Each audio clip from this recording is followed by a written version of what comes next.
అన్ని మంత్రములు ఇందే ఆవహించెను.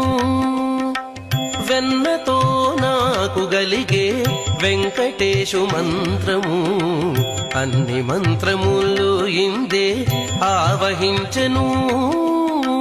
వెన్నతో నాకు గలిగే వెంకటేశు మంత్రము అన్ని మంత్రములు ఇందే ఆవహించెను. అన్ని మంత్రములు ఇందే ఆవహించెను.